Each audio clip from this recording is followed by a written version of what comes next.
আল্লাহ পাক জিজ্ঞেস করবেন, ও আমার বান্দারা, ও আমার জান্নাতি বান্দারা, আমি তোমাদেরকে যে সব ওয়াদা করেছিলাম সেই ওয়াদা মতো সব পাইছো কিনা?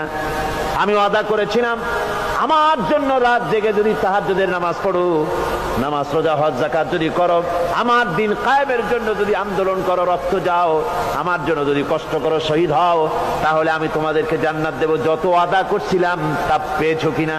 জান্নাতীরা বলবে ক্বালু নাআম, সব পেয়েছি, সব নেয়ামত পেয়েছি। আল্লাহ বলেন সব পাও নাই, ওয়ানাদাইনা মাজিদ, আমার কাছে আরো বেশি আছে, আমার কাছে আরো বেশি আছে, সব পাও নাই। জান্নাতীরা বসে থাকবেন, বুঝতে পারবেন না এত নিয়ামত পেয়েছি, আল্লাহর কাছে আরো আছে। আল্লাহর নবী তখন মুখ খুলবেন, নবীজি বলবেন রব্বুল আলামিন, জান্নাতীরা বলতে সাহস পেতেছে না, সব পেয়েছি ঠিকই, কিন্তু যার জন্য গভীর রাতের আরামের ঘুমকে হারাম করে তাহাজ্জুদের নামাজ পড়েছে, যার জন্য স্ত্রী পুত্র পরিজনের মায়া পরিত্যাগ করে জিহাদের ময়দানে শহীদ হয়েছে, যার জন্য জেল খাটলো, জরিমানা দিল, যার জন্য নির্যাতিত হলো, সে আল্লাহ রব্বুল আলামিনকে তারা এখনো দেখে নাই।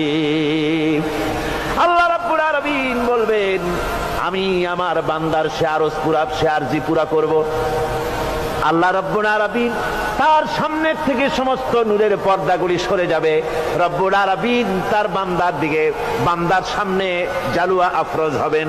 আল্লাহ পাক কোরআনে কারীমের ভিতরে বলছেন, উজুহু ইয়াউমাইযিন নাযিরা ইলা রাব্বিহা নাযিরা। বান্দা, আল্লাহ পাক বান্দার দিকে তাকিয়ে থাকবেন, আর সমস্ত বান্দারা আল্লাহ রাব্বুল আলামিনের দিকে তাকিয়ে থাকবে। এই অবস্থায় কত কাল চলে যাবে কেউ টের পাবে না।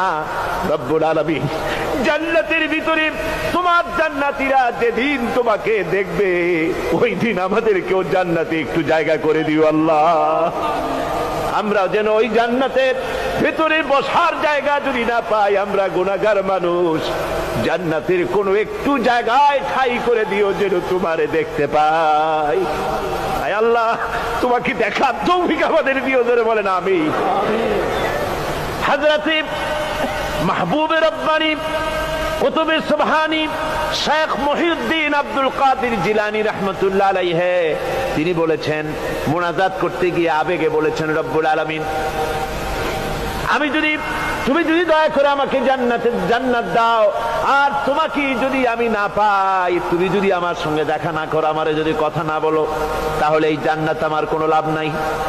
আর আমাকে যদি জাহান্নাম দিয়ে দাও, আর মাঝে মধ্যে তুমি যদি জিজ্ঞাসা করো মহিউদ্দিন কেমন আছো, তাহলে এই জাহান্নাম আমার জন্য বেহেশত হয়ে যাবে। আয় আল্লাহ, আমি শুধু তোমারই চাই, শুধু তোমারে দেখতে চাই। আল্লাহ রাব্বুল আলামিনকে যেন আমরা দেখতে পারি,